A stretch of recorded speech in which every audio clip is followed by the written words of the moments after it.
Greetings, ladies and gentlemen. My name is Nupehadda, and tonight, I'm going to be reviewing the final release of the TCG Forbidden and Limited list for July the 16th, 2015, and onward. But I do have to say one particular thing. I don't know how I feel about this list in a sense that I feel that the ARG is better, but there are some elements in this that are quite interesting. So, first, let's get to the forbidden stuff.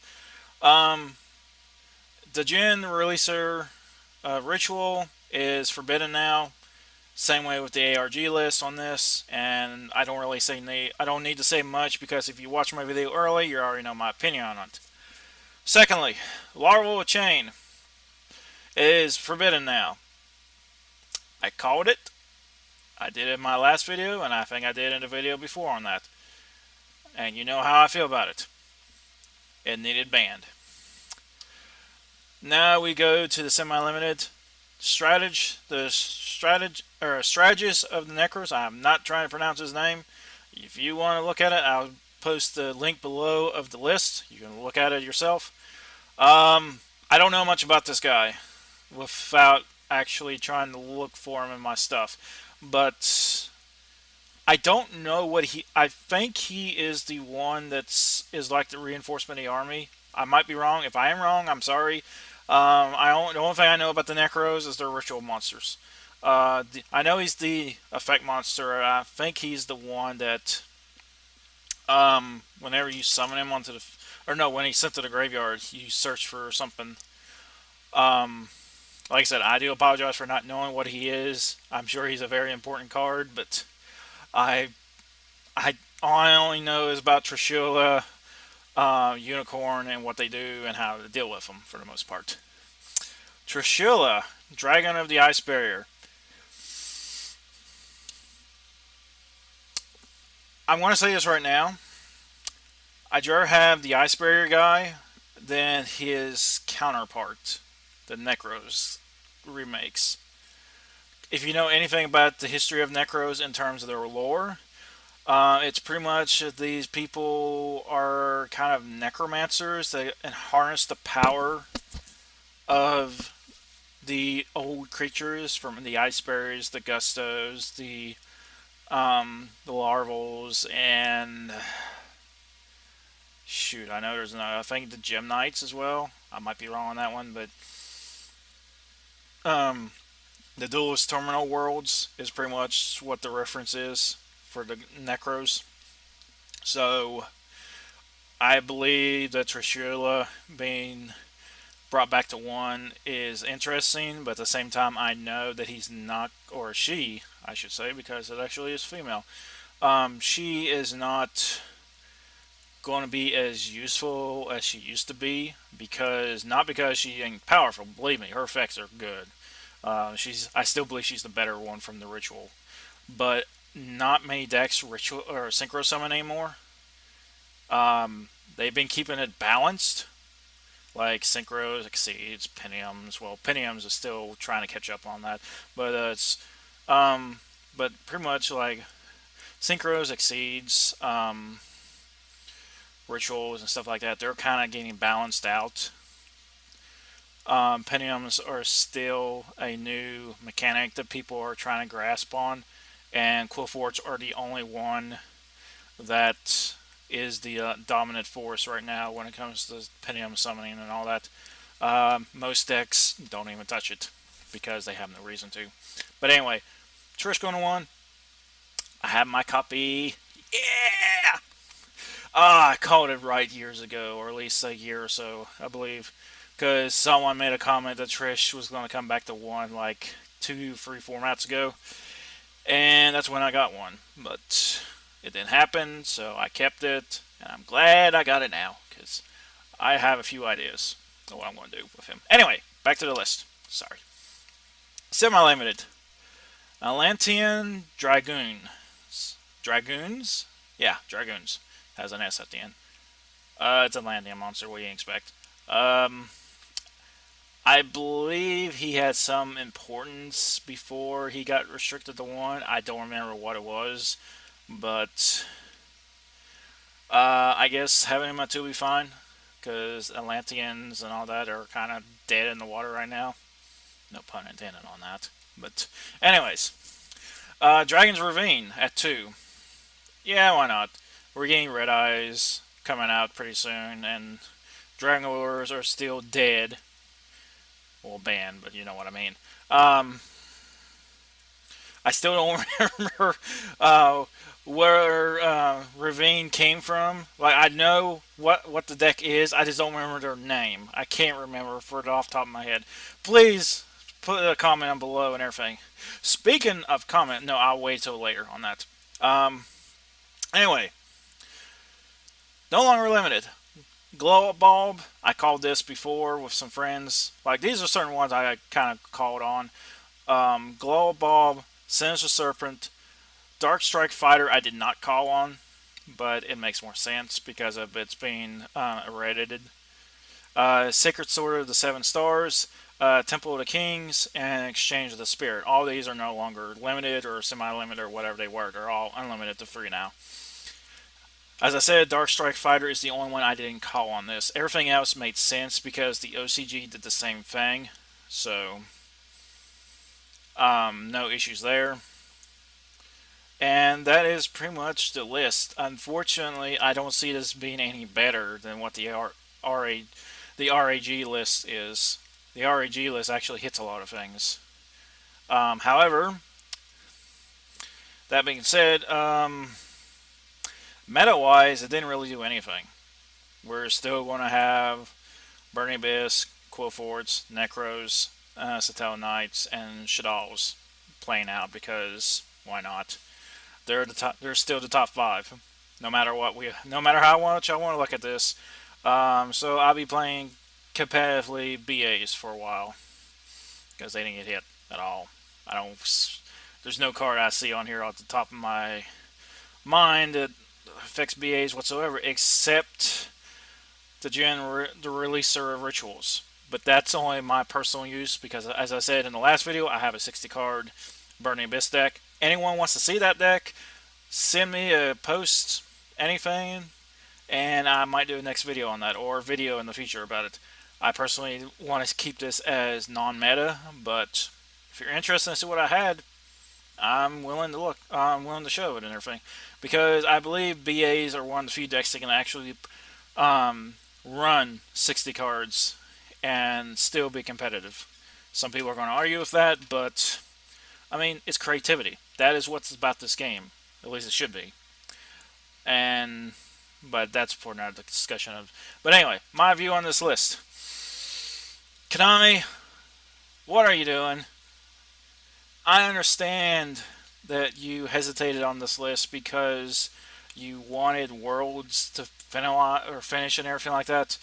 But you also stated that you wanted to get feedback and everything like that from the player base and the feedback from Worlds and everything to make a definite decision. I understand the Jin and Laurel Chain getting banned, but that also means Clown Blade is no longer going to be an issue in the future. But you didn't really do anything. At least with the ARG list, they did crap.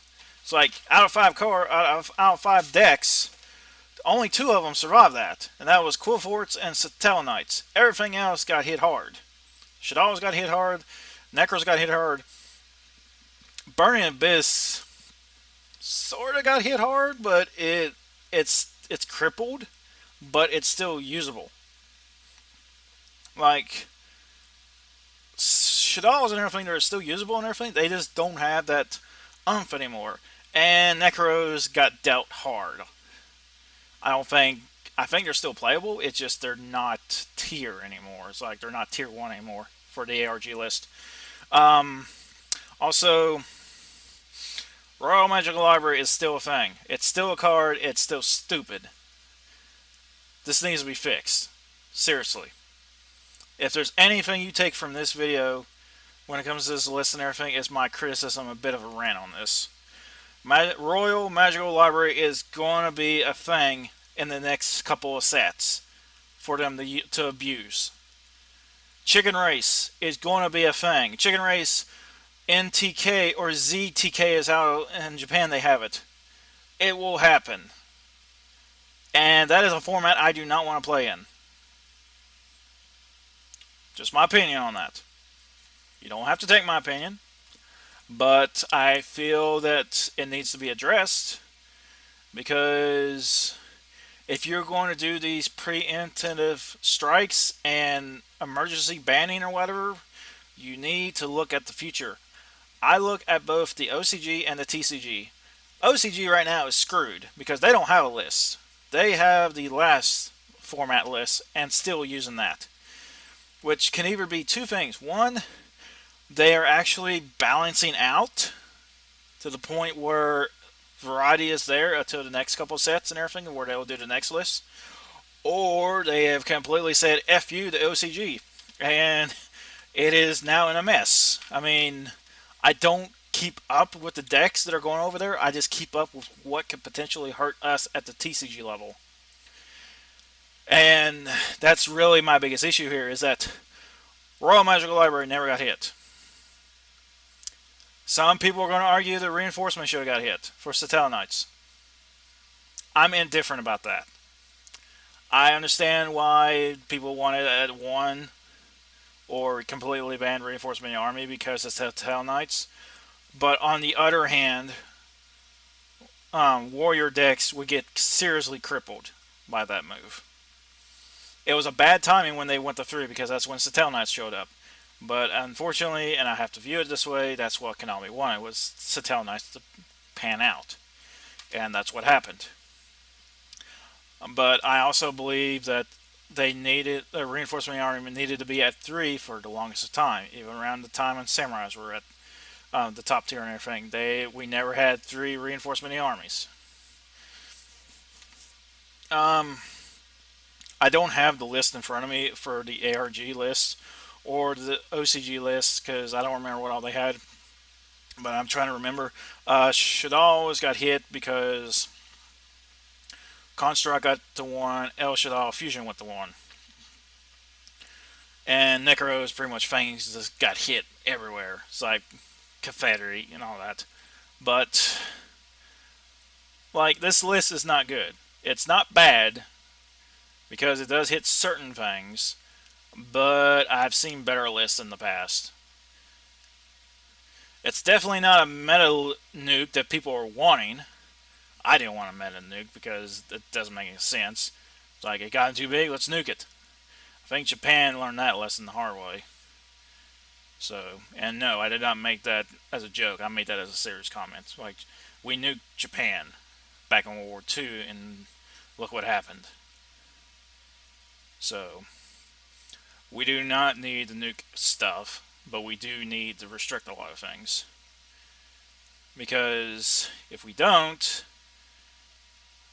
it'll eventually fall apart. That's all I'm saying about that matter. Well, ladies and gentlemen, there's not much more I can say. I am probably going to do another video here shortly of just me ranting about certain things. Yu-Gi-Oh! Related, of course, because my personal life, that's for me. Like, if you want to know anything about me, just send me comments. I'll try to... you should be able to get me on Facebook and everything like that. But some people will know me and everything on these videos, and you can just ask what you want about me.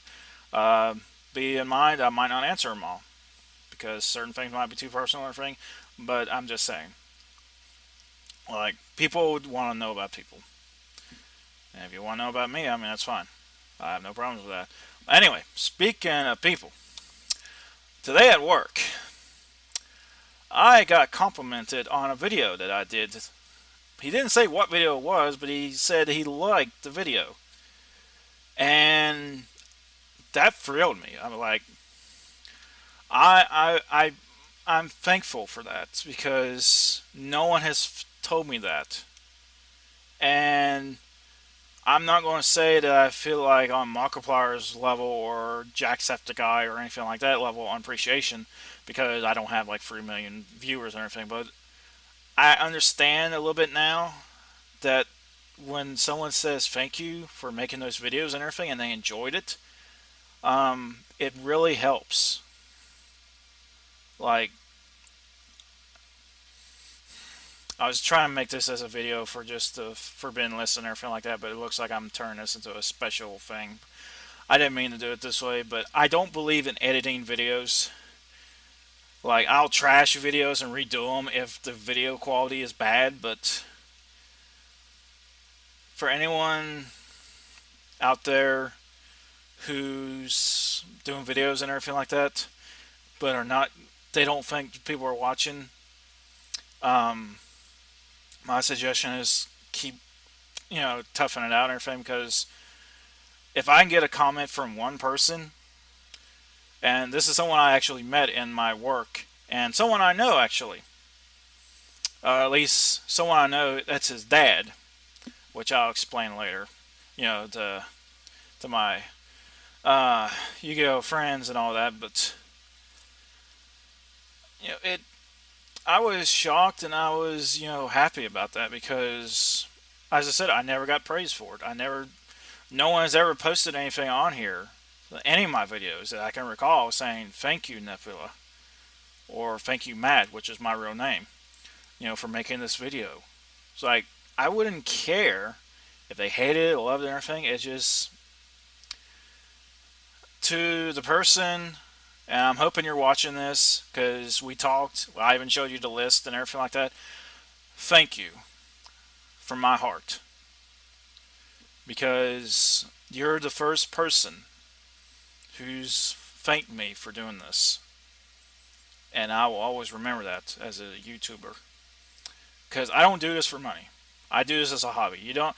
If there is any commercial or is there any advertisements or anything on this, please note that it is not my doing. It is probably YouTube's doing. But thank you.